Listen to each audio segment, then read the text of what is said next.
तो आज हमारे सामने हनुमान लंगूरों पर एक काफी दिलचस्प लेख है। हाँ, हनुमान लंगूर। वही वो जो बड़े स्लेटी रंग के बंदर होते हैं ना, हम्म, गंभीर से चेहरे वाले, जिनकी चाल भी थोड़ी शाही सी लगती है। हम्म, हिमालय की तलहटी से लेकर भारत के कई जंगलों में दिख जाते हैं। बिल्कुल। काफी कॉमन है ये। हाँ, तो इस लेख में इनके रहन सहन पर तो काफी कुछ है, लेकिन एक बात है जो मतलब चौंका देती है। कौन सी बात? लेख में लिखा है कि जब कोई नया नर लंगूर हम्म, किसी ग्रुप पर मतलब कब्जा करता है, तो वो अक्सर क्या करता है, जो पहले वाले नर के छोटे बच्चे होते हैं ना समूह में, हाँ, उन्हें मार देता है। ये सुन के ही मतलब बहुत अजीब और परेशान करने वाला लगा। हाँ, ये इन्फेंटिसाइड कहलाता है, शिशु हत्या। और ये वाकई में एक चौंकाने वाला व्यवहार है, इसमें कोई शक नहीं। तो चलिए फिर इसी पर बात करते हैं। ये जो लेख है इसके हिसाब से समझने की कोशिश करते हैं कि आखिर ऐसा क्यों होता है, मतलब प्रकृति में ऐसा क्यों। बिल्कुल। और ये लेख ना इसके पीछे के जो सामाजिक और बायोलॉजिकल मतलब जैविक कारण हैं, उनको काफी अच्छे से समझाता है। अच्छा। स्रोत बताता है कि हनुमान लंगूरों का एक खास किस्म का सोशल स्ट्रक्चर होता है।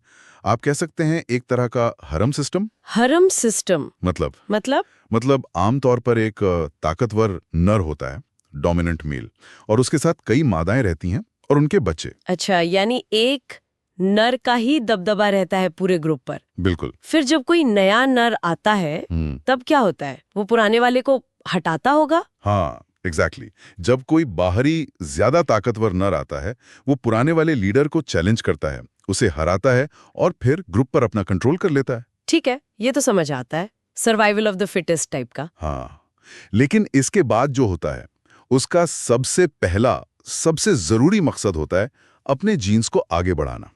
वो चाहता है कि ग्रुप में जल्द से जल्द उसके अपने बच्चे पैदा हों। लेकिन इसमें जो पहले से बच्चे हैं उन्हें मारने की क्या जरूरत आन पड़े? यहीं पर जैसा आपने कहा बायोलॉजी का रोल आता है। लेख ये समझाता है कि जो मादाएं होती हैं, जब तक वो अपने दूध पीते बच्चों की देखभाल कर रही होती है ना, हम्म। तब तक वो शारीरिक रूप से मतलब फिजिकली दोबारा प्रेग्नेंट होने के लिए तैयार नहीं होती। इसे लैक्टेशनल अमेनोरिया कहते हैं। ओह, अच्छा। मतलब जब तक वो बच्चे दूध पी रहे हैं, माँ दोबारा गर्भधारण नहीं कर सकती। बिल्कुल, लेकिन यही पॉइंट बताता है। तो अब आप उस नए नर के नजरिए से सोचिए। हम्म। उसके लिए ये जो पहले वाले नर के बच्चे हैं, ये एक रुकावट है, एक तरह की बाधाएं उसके अपने बच्चे पैदा करने के रास्ते में। क्योंकि जब तक ये बच्चे रहेंगे मादाएं उसके साथ मेटिंग नहीं करेंगी। एग्जैक्टली तो वो इन बच्चों को रास्ते से हटा देता है, और जैसे ही बच्चे नहीं रहते, मादाएं बहुत जल्दी कुछ ही दिनों या हफ्तों में दोबारा प्रजनन के लिए तैयार हो जाती हैं। और फिर वो नए नर के साथ। हाँ, फिर वो नए नर के साथ मेट करती हैं और उसके बच्चों को जन्म देती हैं। तो इसी व्यवहार को साइंटिफिक भाषा में शिशु हत्या या इन्फेंटिसाइड कहा गया है। उफ, ये तो वाकई में बहुत कठोर लग रहा है। मतलब अपनी ही जाति के बच्चों को मार देना सिर्फ इसलिए कि, खैर, क्या लेख ये बताता है कि ये कितना आम है या कभी-कभी ही होता है? लेख इसे एक स्थापित व्यवहार की तरह बताता है, खासतौर पर उन प्रजातियों में जहां इस तरह का सोशल स्ट्रक्चर होता है, मतलब एक नर और कई मादाएं, और जहां नरों के बीच ग्रुप पर कब्जे के लिए लड़ाई होती है। तो ये सिर्फ लंगूरों में ही नहीं होता होगा? नहीं, ये शेरों में भी देखा गया है और कुछ दूसरे प्राइमेट्स और जानवरों में भी। हाँ, ये जरूर है कि इसे देखना या इसके बारे में पढ़ना विचलित करता है। लेख खुद इसे प्रकृति का एक काला अध्याय जैसा कुछ कहता है।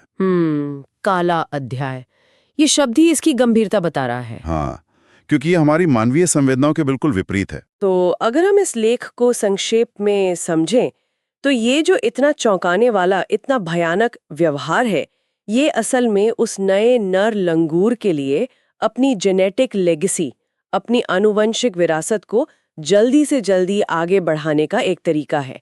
एक क्रूर तरीका, लेकिन एवोल्यूशन के हिसाब से देखें तो कामयाब तरीका। हाँ, बिल्कुल सही।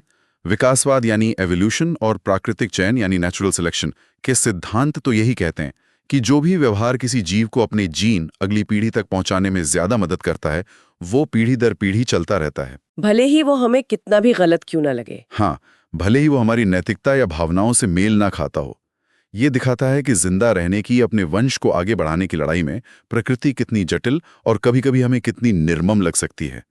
ये सीधे सीधे सर्वाइवल ऑफ द फिटेस्ट का एक उदाहरण है, जहां फिटनेस का मतलब है कौन कितनी कामयाबी से अपने बच्चे पैदा कर पाता है। ये वाकई में सोचने पर मजबूर करता है कि प्रकृति में न जाने ऐसे और कितने व्यवहार होंगे जो हमारी समझ, हमारी नैतिकता के दायरे से बिल्कुल बाहर है।